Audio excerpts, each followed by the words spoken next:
Dear Patriots, before the news starts, please subscribe to our patriotic channel by clicking the subscribe button. Give us a thumbs up to this video. Don't forget to leave your opinion below in the comments section. Share the news on Facebook and Twitter so you friends see it. Thank you.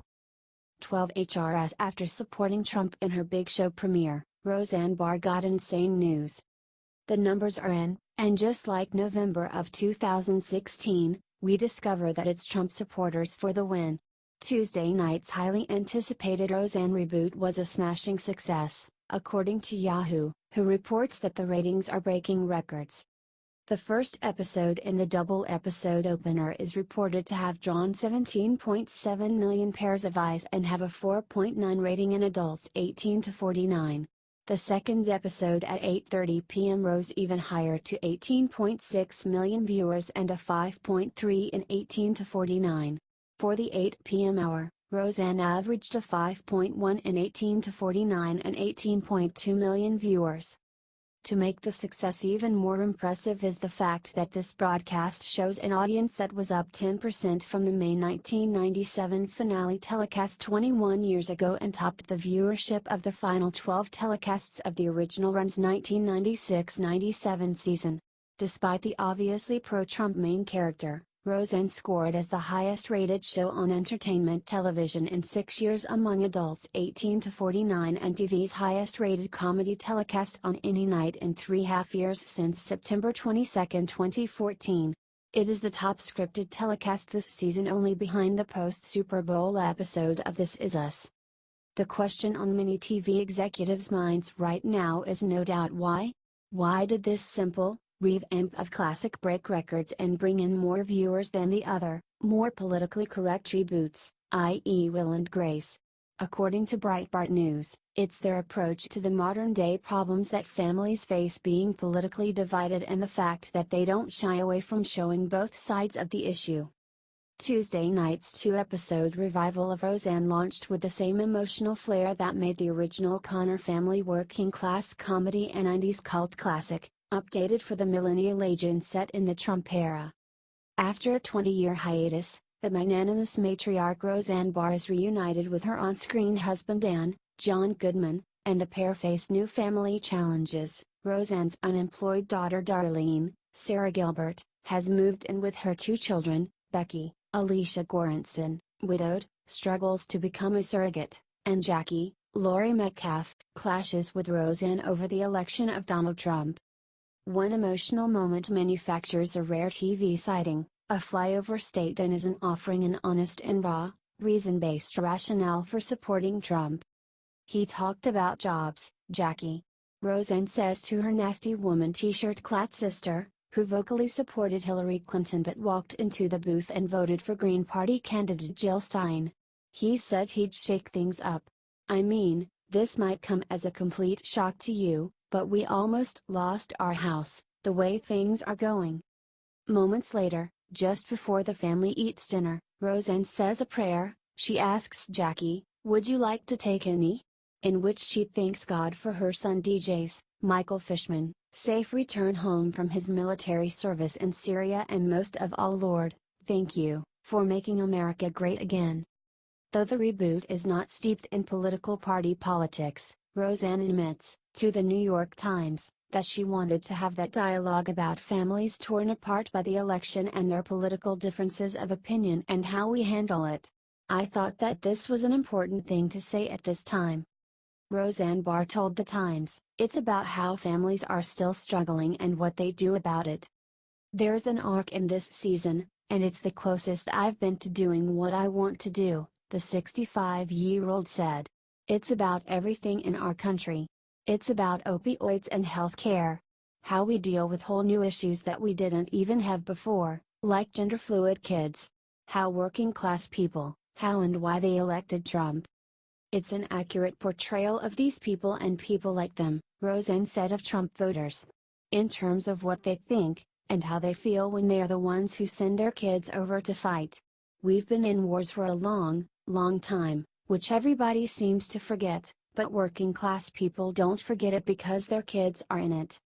The second episode, Dressed to Impress, follows Darlene's gender-fluid son Mark, who enjoys wearing girls' clothing. The episode is dominated by familiar fare, school bullies, the pain of unfulfilled life goals, and a parent's penchant for fixing their children's, or grandchildren's, problems. The cast, and the couch, is the same as the original award-winning show, but the sharp punchlines still land, and family values remain real. Hollywood has consistently produced liberal television for our consumption and actors and actresses for our children to look up to, and America is over it. That was proven by the ratings that this anti-liberal narrative show brought with it. While it's fully within the rights of each studio or executive to decide to produce whatever programming they feel like making, if it's really about the money, and not about brainwashing, we should start to see a lot more conservative inclusive content. HT, Yahoo, Breitbart News.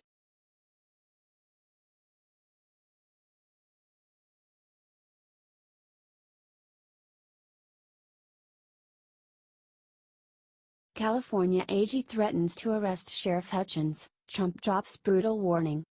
Communist California's Attorney General Xavier Becerra has threatened to arrest Orange County Sheriff Sandra Hutchins for helping ICE catch criminal illegal aliens. Now, President Donald Trump has a warning for the blue state buffoon. You don't want to miss this. The story of heroic Orange County Sheriff Sandra Hutchins continues to roll out like thunder over the headlines as California's deranged Attorney General Xavier Becerra threatens to make an example out of her for helping Immigration and Customs Enforcement agents capture dangerous criminal illegal aliens. Sheriff Hutchins shocked the nation on Monday, March 26, 2018, when she began publishing every single inmate's release date with the exact time of day, according to Daily Caller. Sheriff Hutchins hasn't been shy about why the Orange County Sheriff's Department decided to make this change to their existing online database known as Who's in Jail. An official statement published on the Orange County Sheriff's Department website read in part, Sheriff Hutchins joined law enforcement leaders across the state in opposing SB 54 when the legislation was first proposed in December 2016. As provisions in the bill hindered collaborative efforts to remove serious offenders from the community. Additionally, the law is inconsistent with widely accepted best practices of open communication amongst all levels of law enforcement. Both Sheriff Hutchins and Undersheriff Don Barnes actively engaged with legislators to encourage defeat of the bill. While these efforts resulted in the removal of some harmful sections of the bill, the final version limited communication in a way that puts the public at risk. Sheriff Sandra Hutchins said, SB 54 makes local law enforcement's job more difficult and requires bureaucratic processes that could allow dangerous individuals to fall through the cracks of our justice system. My department, however, remains committed to cooperating fully with federal authorities in all areas where I have discretion to remove serious criminals from our community. Earlier in the week, California Attorney General Xavier Becerra publicly rebuked Sheriff Sandra Hutchins during a press event and warned that he was willing to engage the sheriff in a legal battle. Becerra didn't stop there, he also confirmed his threat to arrest Sheriff Hutchins when questioned by a reporter.